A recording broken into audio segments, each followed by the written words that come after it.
Aboriginal and Torres Strait Islander children are vastly overrepresented in care proceedings.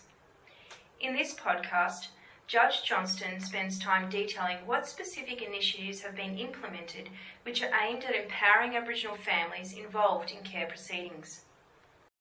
The Care Act contains specific provisions designed to empower Aboriginal families involved in care proceedings. These are called the Aboriginal and Torres Strait Islander Principles, and they're set out at sections 11, 12 and 13. These principles specify that Aboriginal and Torres Strait Islanders people are to participate in the care and protection of their children and young persons with as much self-determination as possible.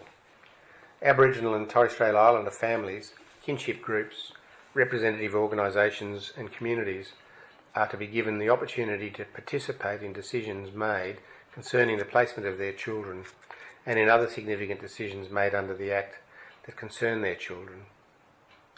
Where possible, any out-of-home placement of an Aboriginal child is to be with a member of the extended family or kinship group, that is assuming that it's not possible to restore the child to the parent. But if an out-of-home placement with a member of the extended family or kinship group is not possible, the Act provides for a detailed descending process for consideration in terms of placement with an Aboriginal or Torres Strait Islander carer, and then only as a last resort would there be placement with a non-Aboriginal carer.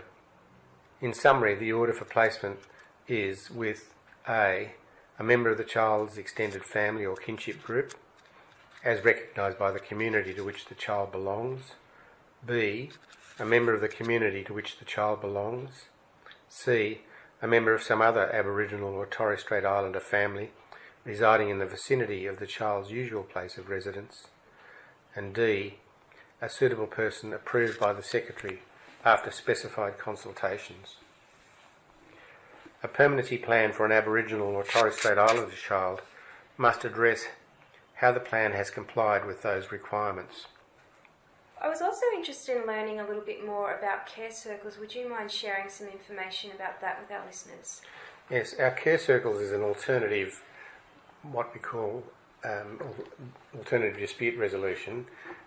We've got a care circle that's been going for some years, or a care circle arrangement that's been going for some years in the Nowra region, and we've recently commenced one at Coffs Harbour. The idea of the care circle is that it is, if you like, an informal process again, but involves, importantly, elders from the community to participate in the process, which gives the Aboriginal family involved, if you like, a sense of ownership of the process. So that's why that process is particularly important. It's a matter of getting the resources. We'd love to have more care circles in more locations, but at the moment that's all we've been able to achieve. You've also remarked in previous cases that there is considerable inadequacy with developing cultural plans. Can you elaborate on that? Yes, I think historically what we've seen is, if you like, a studied indifference to cultural planning, particularly in relation to Aboriginal children. And I've just taken the view that we need to raise the level of awareness and have some cultural shift in the way in which we relate to the children in our system that are Aboriginal, mainly because of the significant overrepresentation that you've mentioned before. That manifestation is apparent both in our youth crime jurisdiction and in our care and protection jurisdiction. So we've decided to undertake a number of interrelated activities and initiatives to try and address the problem.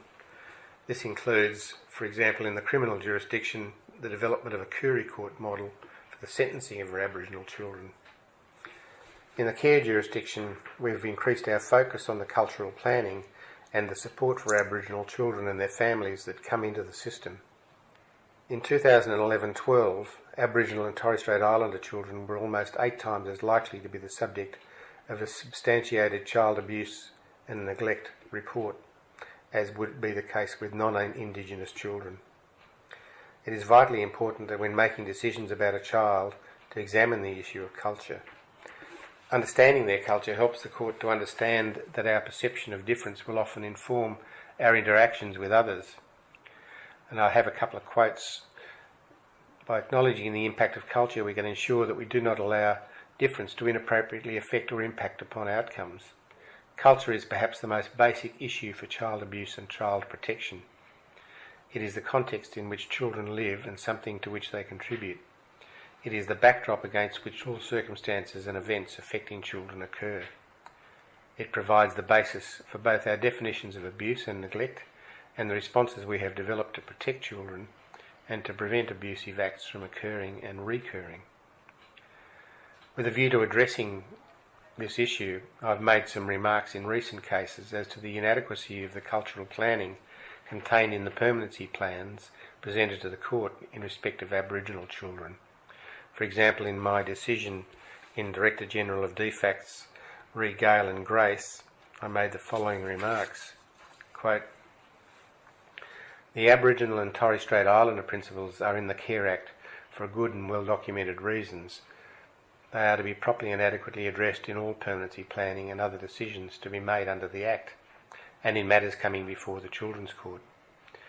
I wish to place on record that this court is increasingly frustrated by the lack of cultural knowledge and awareness displayed by caseworkers, or some caseworkers, and some practitioners in their presentation of matters before the court.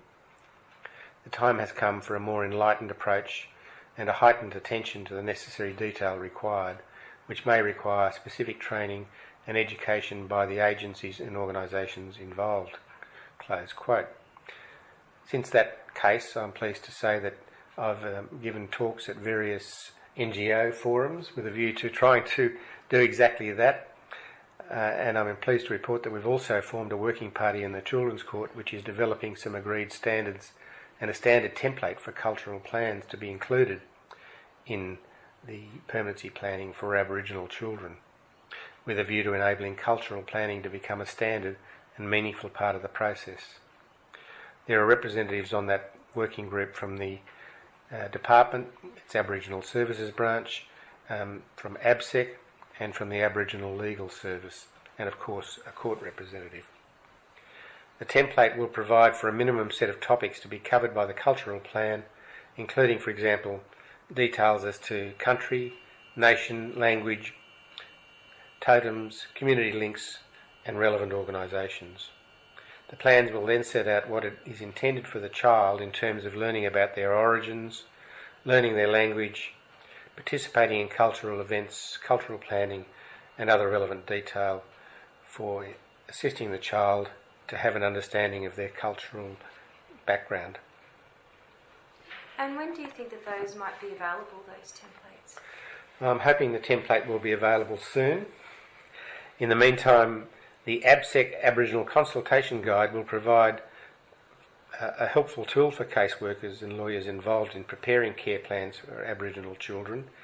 You can find it very easily on the ABSEC website.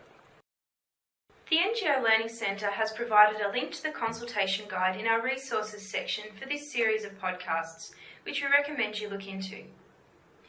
In the next segment of Judge Johnstone's interview, Part 4, you can learn about the role of a clinician in the Children's Court.